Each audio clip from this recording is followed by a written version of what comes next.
Hello, welcome to the HR Strategy in the Hot Seat podcast.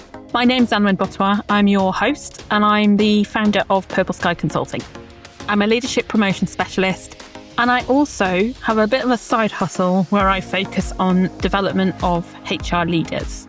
So as the title of the podcast suggests, this is going to be all about HR strategy and how we can help HR professionals to consider the strategic elements of HR in more depth. Now let's get started with this episode. Danny, thank you so much for being with us on the podcast today. It's really lovely to have you with us. Would you like to do a quick introduction for our audience? Of course, Anwen, and it's lovely to see you as well. So my name's Danny Wareham. I'm an organisational psychologist who believes that happy bees make tasty honey. If we have the right strategy, the right culture, the right support, then performance becomes a side effect of that. And my kind of specialties are twofold. On one side is sort of social dynamics. So how do people relate? How do we build cultures that are purposeful and employee engagement and that kind of thing?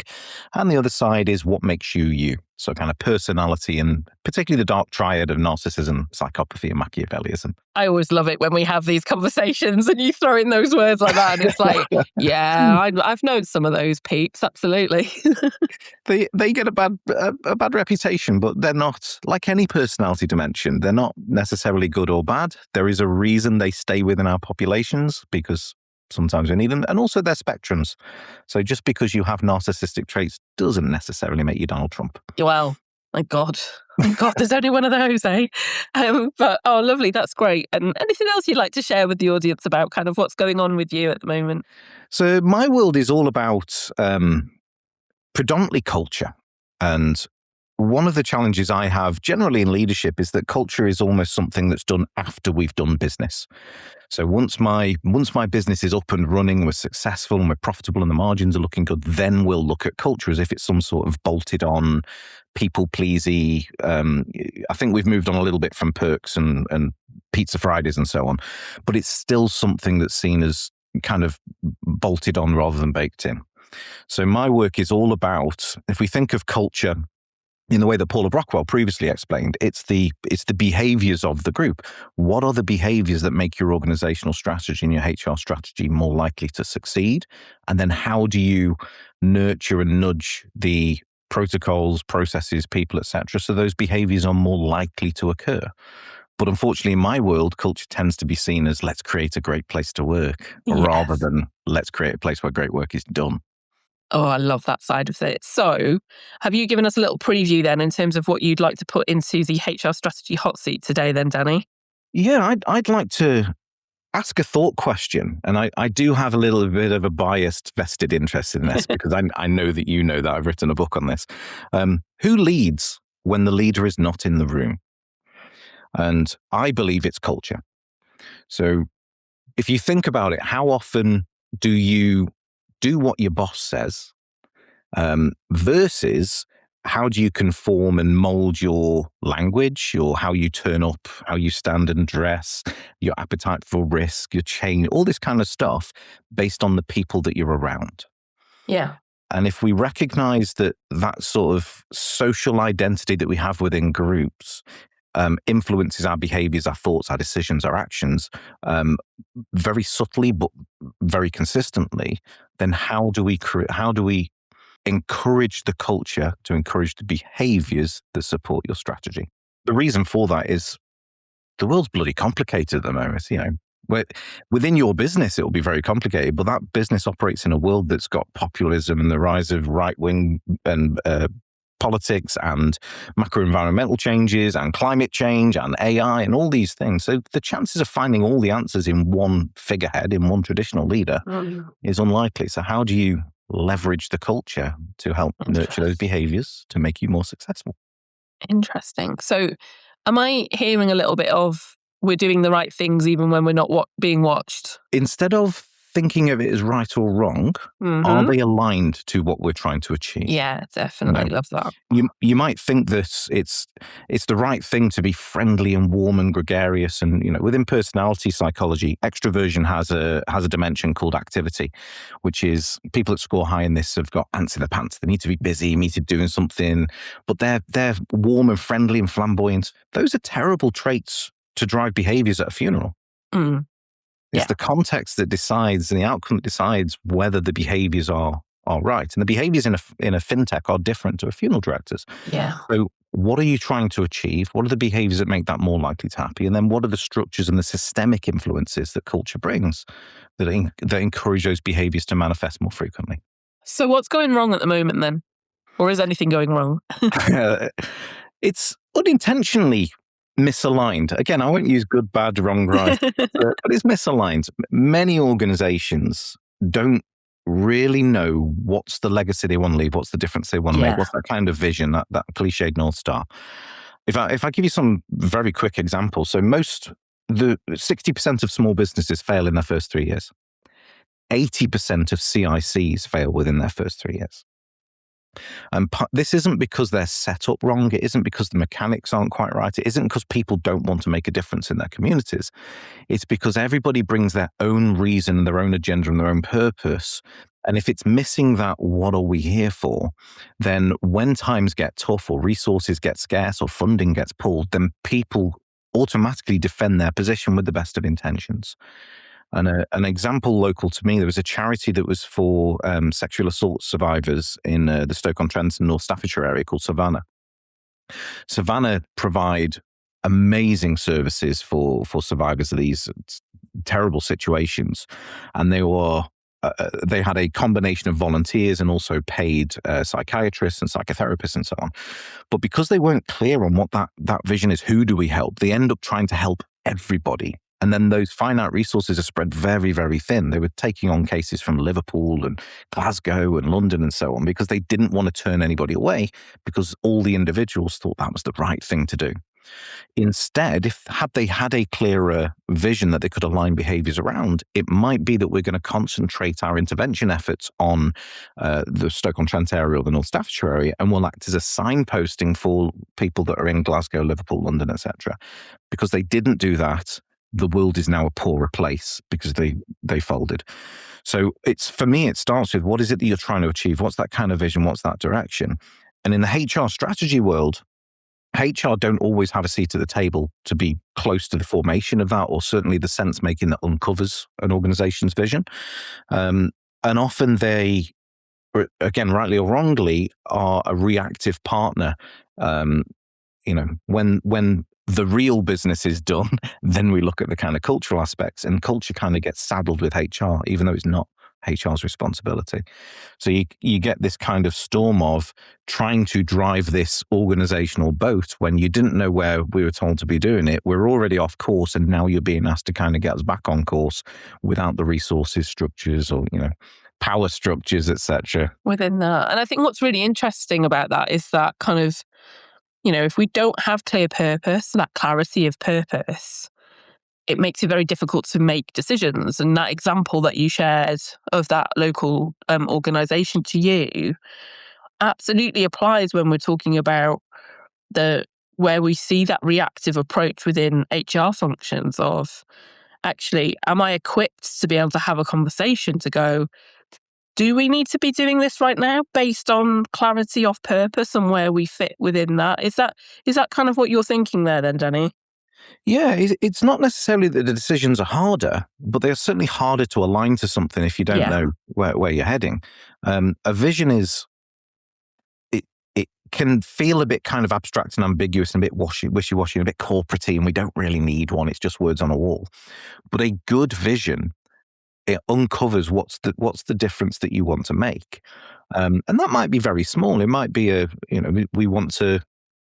I use an example in the book of a CIC who they had a very corporate-y sounding vision that was all about, we want to empower youth in our area to achieve the best of their potential. And when we've actually spoken about it and uncovered what their vision is, the frustration is, I just want kids to not fall through the cracks in the system. They age out of the services at 16. Before then, they're already kind of written off by society. I want that to stop. That's the vision. Right, great. That's something that people can get behind. Absolutely. Now, how can I contribute towards that? And the traditional model is, even if you have a vision, we tend to carve that down into tasks and roles and OKRs and KPIs and so on. So Anwen, this is your job description, or these are your jobs. So even though you may have lots of other skills, stay in your lane. Whereas my approach and my dream in the world I envisage with things like constellation leadership is, what are we here to achieve collectively? And then what can you contribute towards that in almost a supercharged job crafting type approach? And that creates inclusive environments. It means that people can feel that they are seen and they belong, which reduces impacts on well-being and mental health. And yeah, so there's lots of other benefits, but it all starts with, what's that North Star? And there are so many organizations that don't approach the creation or the uncovering of that well, because they want something that sounds nice on a wall rather than, I just don't want the kids to slip through the cracks in the system. And I've worked in organisations before where we've been really good at doing that purpose piece, and some that we've not been very good at it. And then the thing that sits behind that then is like, even where it was done very well, there's still, and this taps into maybe some of the stuff you were talking about, the leadership things before around, does it still then turn into something that's really aligned? So we've got really clear purpose, but actually, are we choosing to do the things that will help us achieve that? Or are we doing whatever my flavour of the month is right now? Yeah, it's all well and good knowing what the cake is going to look like.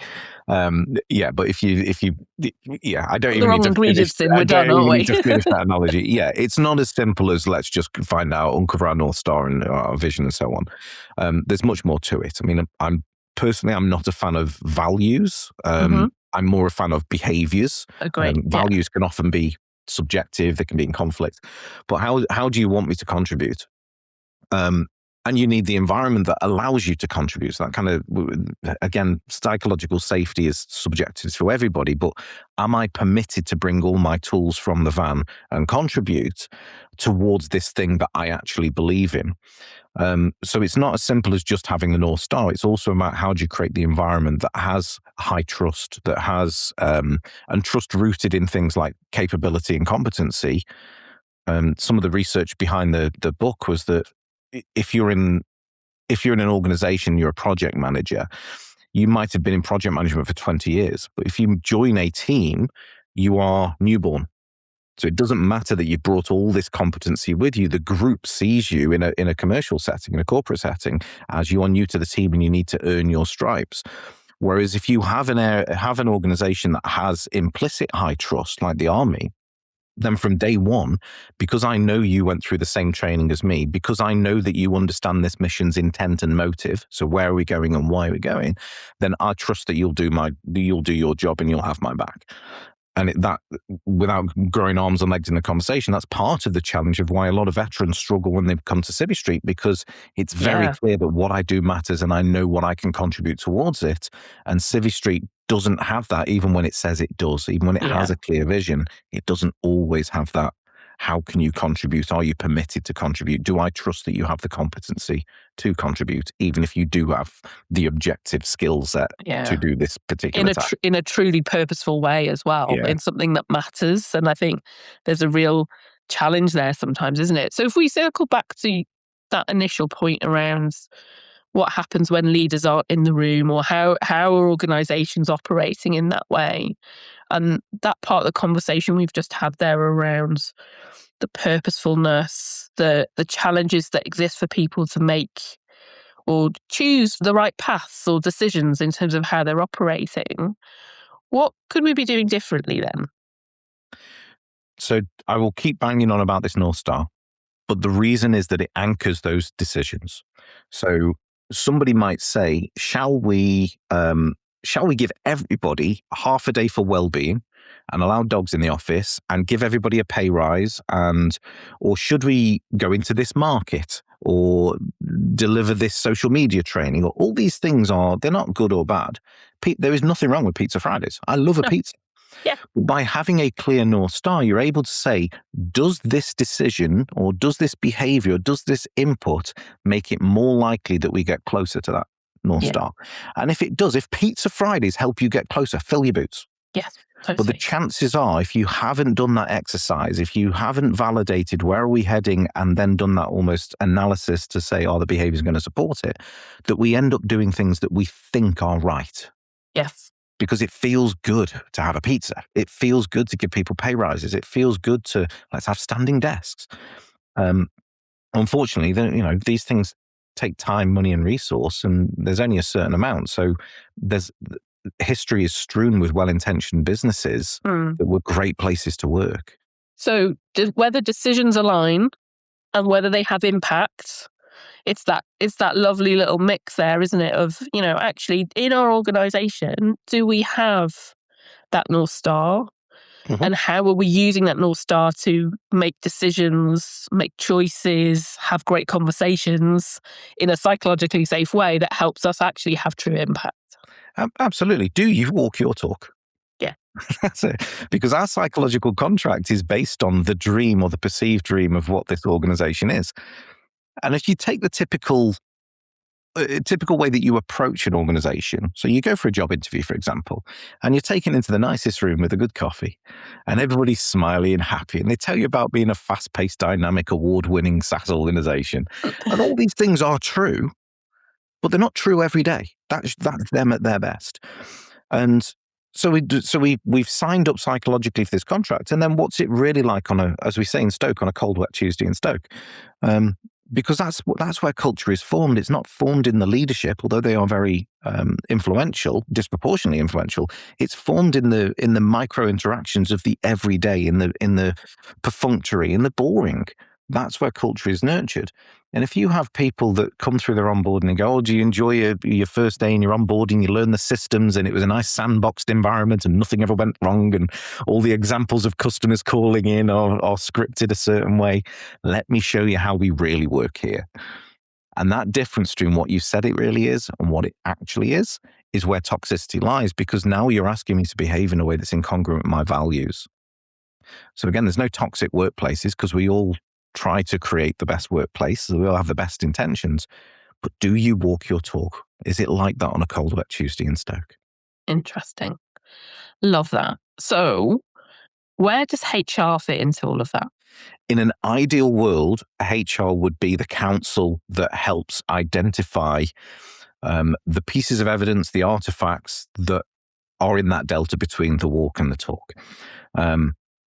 In reality, often HR is disempowered. They don't have the influence that I think HR should.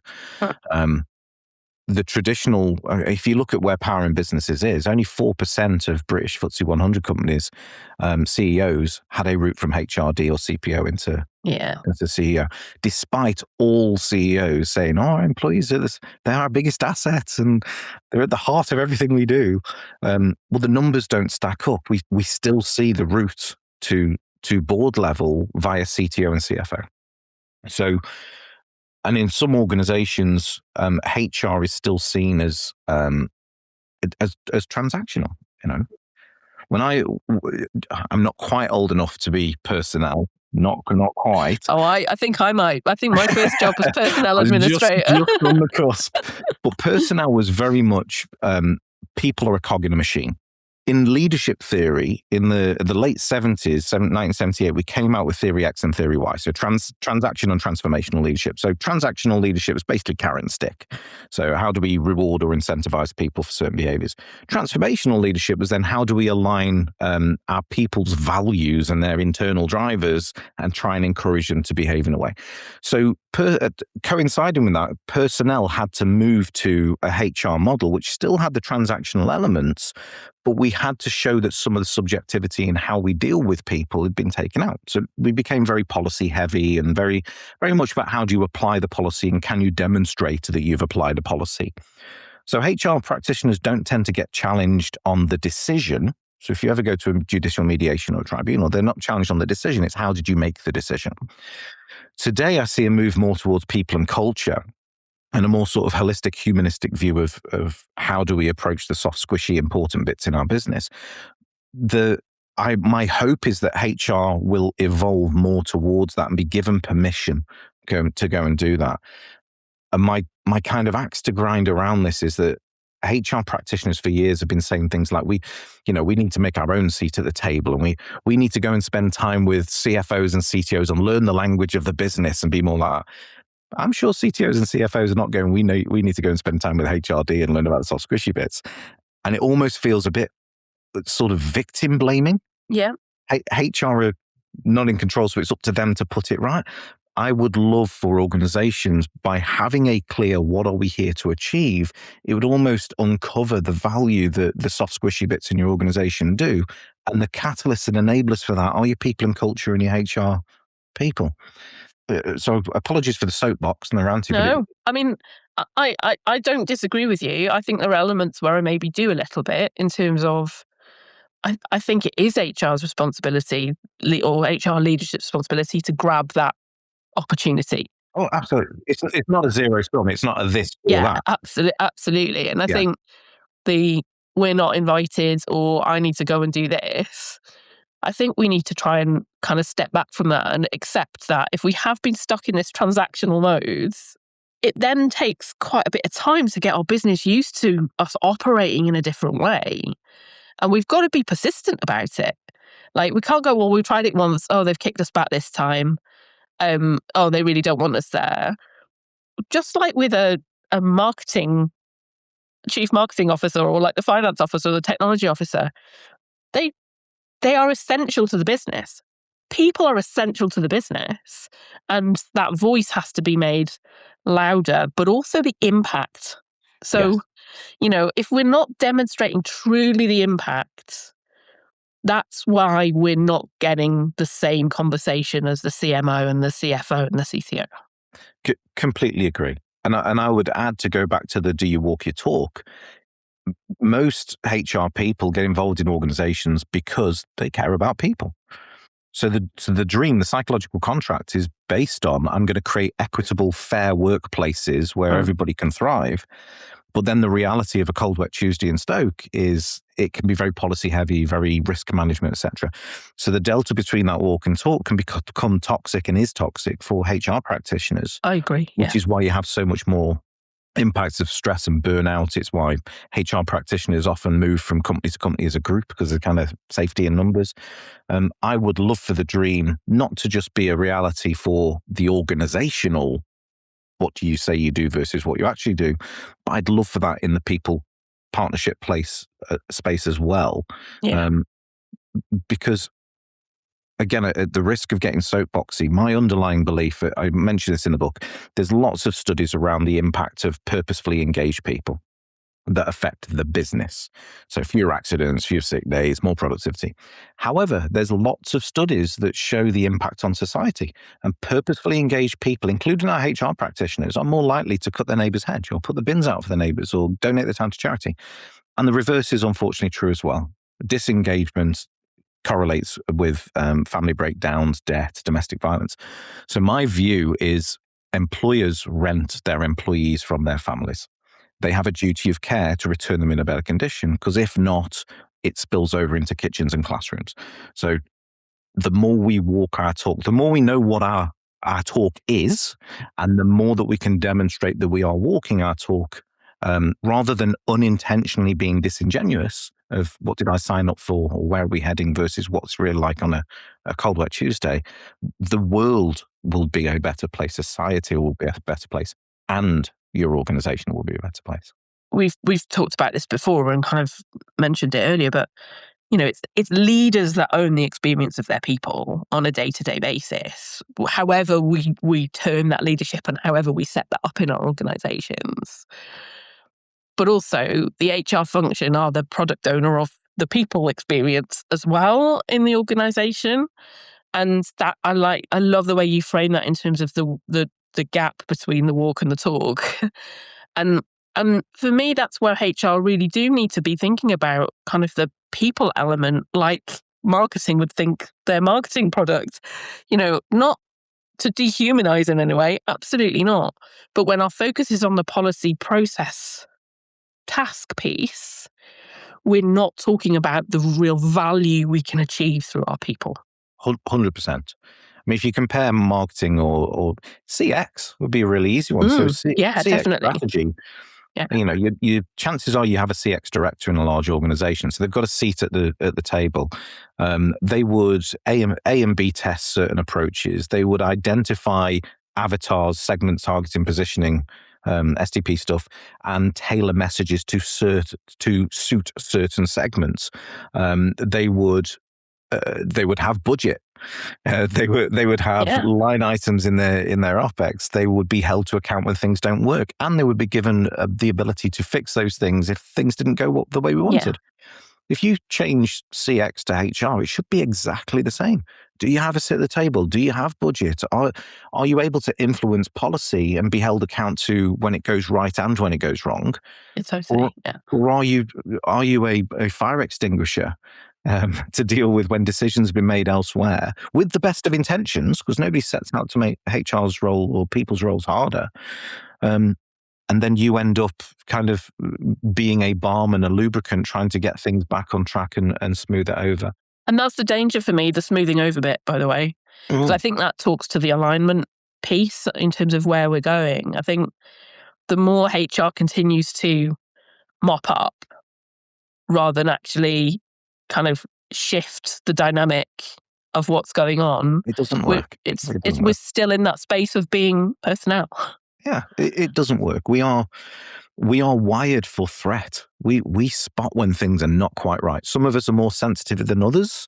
Some of us have a spidey sense when that person's just not quite right. But we can spot when there's something incongruent with what we've heard versus what we say.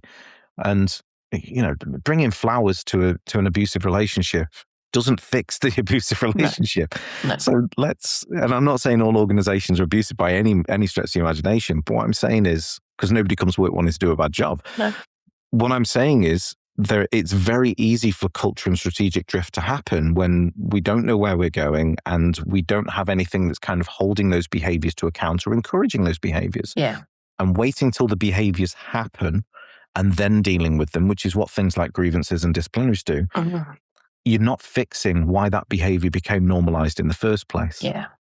And it's that bit first. If you're a dodgy salesperson, and that might be driven by, a commission scheme or apathetic leadership or whatever it might be, if you invoke the HR processes and that person is eventually exited from the business, the replacement is likely to go the same way because the system encourages the same behaviors. So HR for me, strategic HR, is about how do you encourage those behaviors? The question is, what are you encouraging them in pursuit of? And that's where that vision piece comes in. Yeah. And that helps us with our decisions and our business case and what we then measure and all that piece to show the value of actually putting that into practice. Take some of the argument away as well. So rather than butting heads because they're just people and they get paid to turn up and be happy and that should be enough. Instead, HR are able to say, if we did this, or if we changed this, if we enabled flexible working, if we changed to whatever it might be, they have an argument to say, this is what we say we're about, and this decision will help that.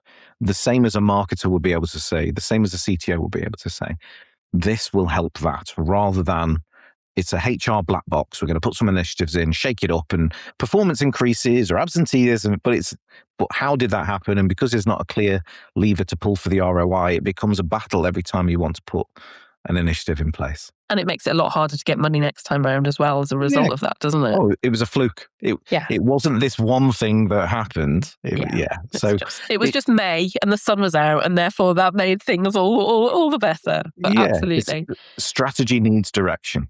It does. So, any final points on that topic before we start wrapping up? I think I would talk on it for another 3 weeks. But the too long didn't read for this conversation is, do you walk your talk? Yeah. Do you know where you're going?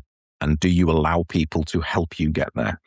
And a lot of organizations are really good at enjoying the walk, but they just flounder. And in this analogy, that becomes expensive, becomes disengaging, because I signed up for my perception of what the goal was. So it leads to attrition and, quiet quitting and all these kind of funky words that are out there at the moment. But do you know where you're going? Yeah, absolutely. Culture leaves evidence. What you say and what you do, we are wired to spot if there's an incongruency in that. So what are you doing to walk your talk? Interesting. Lovely. Thank you for that. And any final advice for HR leaders in terms of what's the one thing they should do really to kind of look at their HR strategy and make that really as effective as possible? When I've when I wrote the first draft of my book, I sent it to some people that I wanted some feedback from. And one of the people who I greatly respect, her advice was, so what? And it was a bit blunt, but it transformed the way the book was written, because her advice was not intended to be blunt. It was, why have you written this book, and why write it now? And it helped me understand, actually, yes, it's an intriguing idea of this kind of semi-leaderless leadership type thing, but it meant that I could contextualize it a bit more because the book doesn't exist in a vacuum. For me, HR is very similar. We can talk about HR wanting a seat at the table, banging on a door, learning the language of business, and all these other things. But HR doesn't exist in a vacuum either.